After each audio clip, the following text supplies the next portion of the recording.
What's up? It's Filthy Casual coming at you with another basketball vid. This is going to be about predicting the Eastern Conference standings. I did a video on the Western Conference a really long time ago before like half the offseason started.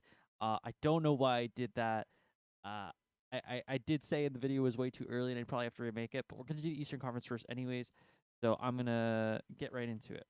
All right. So the way that I did this was I basically looked at the previous conference standings. I looked at what teams got better. I looked at what teams got worse, and I kind of broke it into categories of teams that I think are likely to fall out of the top six, likely to go get into the top six, and then obviously play in teams that aren't. So the Eastern Conference standings last year looked like this. We had the Heat in first at 53 and 29. We had the Celtics. I'll move this. We had the Heat in first, 53 and 29. The Celtics, the Bucks in third, Sixers in fourth, all with same record. The Raptors in fifth, the Bulls in sixth. The Nets are the first play-in team. The Hawks are the second play-in team. Cavs in ninth. Hornets are 10th. Then we've got the Knicks, the Wizards, Pacers, Pistons, Magic, all missing the playoff and play in completely. So the first thing I think that's fairly easy to do in this is that I don't think the Hornets are going to make the play in again. I don't. They got way, way worse last year. Gordon Hayward isn't healthy. I used to be really high on the Hornets because I thought with Gordon Hayward and LaMelo Ball and their young core, they were gonna, make that leap. But with the recent domestic abuse allegations against one of their players, they don't no longer have Miles Bridges. Yeah, I always get their names. Um, but they're not gonna make the playoffs. So I think they're an easy fallout, and the Knicks are an easy move up. They got Jalen Brunson. I think they're a much better team this year. I don't think the Wizards are better than them in ways, but I also have a very low opinion of Beal. Uh, so I personally think that spot is an easy switch. Putting the Knicks in the 10 seed. Now we're gonna look at the Cavs, Hawks, and Nets. So this is where it starts to get tricky. So the Cavs got a lot better this season. Obviously, Donovan Mitchell. I think they're a prime candidate to be put into that. Will likely move up tier. So that's fair. The Hawks, meanwhile, kind of seem to have stayed much the same. Uh, so if I had to guess, I would still keep the Hawks in that 9 through 7 range, or well, I'll say play-in range, because the Knicks could technically be better than them, and in the regular season they went in the 4 seed in the 4-5 matchup a couple of years ago, so you don't know. Um, but I think the Hawks are likely to stay in the play-in, and the Nets we will skip and get back to. So I think the Bulls largely stayed the same as well this year. I think they're likely to fall out of the playoffs. They didn't really make any moves in the offseason, and I think as a whole the East got stronger. I think uh the Knicks got better, the Cavs got better, the 76ers are going to be better. Like the teams above them, I still think are going to be above them, and the teams below them, I think there's at least a couple of teams like the Brooklyn Nets that will surpass them. So I have the Bulls falling out of the playoffs and into the play-in. So the Nets and the Cavs are likely to move up on the regular season. The Nets were a 7 seed, largely due to injuries. However, I'm not super high on the Nets as a team. I think the whole Kevin Durant, Kyrie Irving experiment has largely blown up in our faces, and I think it's kind of a toxic environment. Do I think that's going to matter if they win regular season games, are doing like well?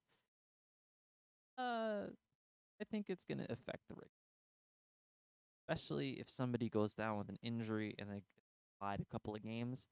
I don't see this team as a team that's going to be able to mentally recover from unfortunate. So I have the Nets moving up past Bulls and the Raptors, um, putting them at the five. Well, I have the Cavs above them. So technically, I have them moving up one spot. I have them moving up one spot. They still make the playoffs. They're still going to be a good team. I don't necessarily know, and it's not a matter of skill at all because talent-wise, this team could be like a complete like a one seed. They were the one seed for like a significant portion of the year last year. It's nothing to do with their skill. And if they're first in the conference, which is wholly possible with a healthy KD and Kyrie, glad to see. Glad to see it. I just don't.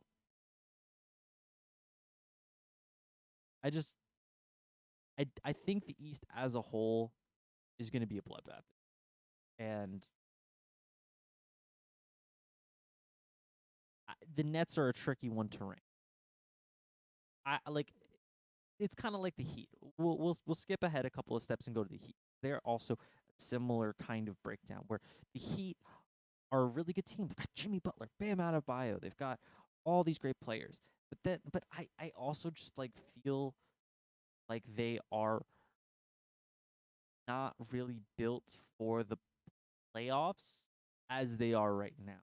They Tyler Hero hasn't really grown into that guy who you thought he might have been after his bubble run. Duncan Robinson has totally fallen off. If Kyle Lowry seems to be, on the wrong side of his prime, and Jimmy Butler's not getting any younger either. Like I don't really believe in this as a team in this next season. I think with the East getting better, I think they fell off a little bit. So I also think that they're going to drop. Now I don't think they're going to drop out of those top 6 spots, but I do think they're not going to be the 1 seed. At the 1 seed, I have actually the 76ers. Kind of crazy, right? Just a little bit.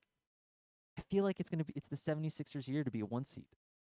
I think James Harden, who I freaking hate, but James Harden coming back healthy with a good hamstring, and in shape is going to prove a really good bonus to this regular season. And barring Joel Embiid going down, I think their squad is probably the best bet to grab the 1 seed.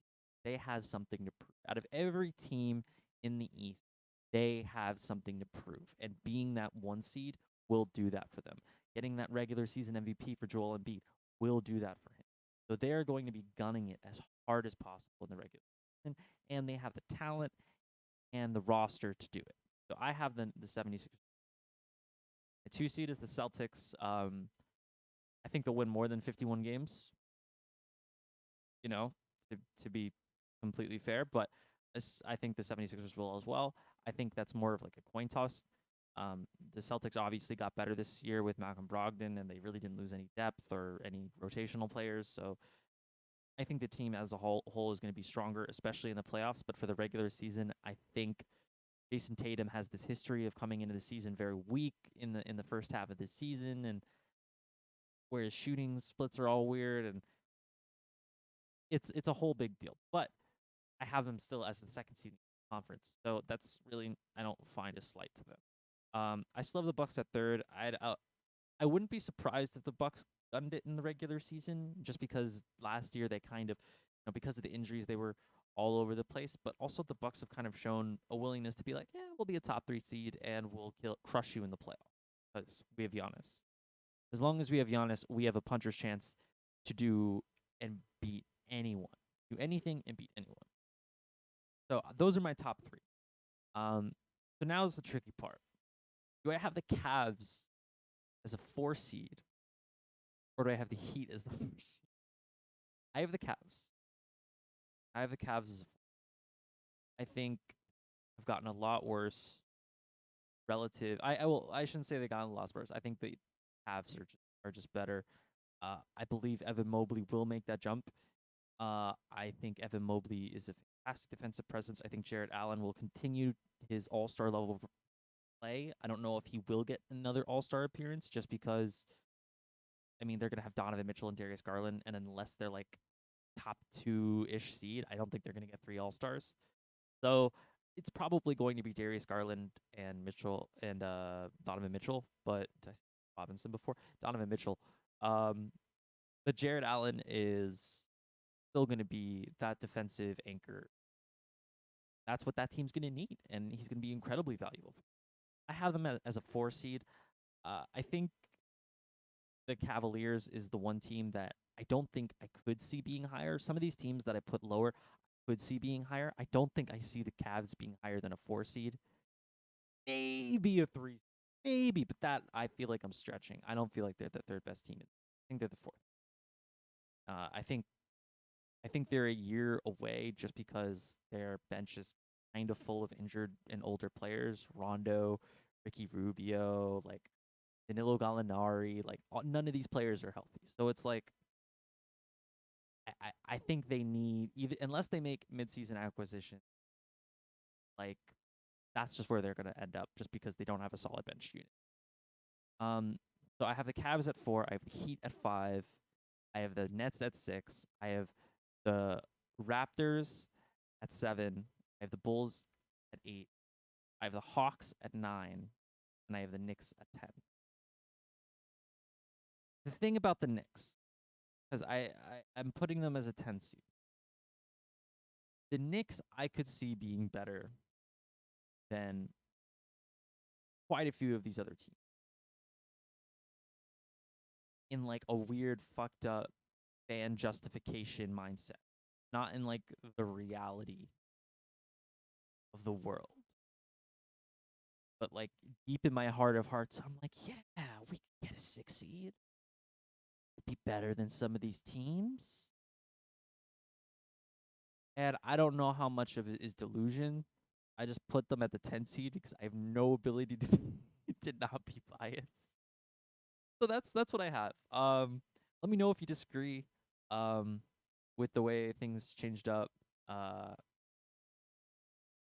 gonna redo the Western Conference because I think I had the Jazz in the playoffs. I don't remember where I put them, but I also did say that I think thought they were gonna trade all their players. So, you know, who knows? I'll probably redo that video soon. Thank you so much for watching. If you got this far, bless up, enjoy your Labor Day, and hope you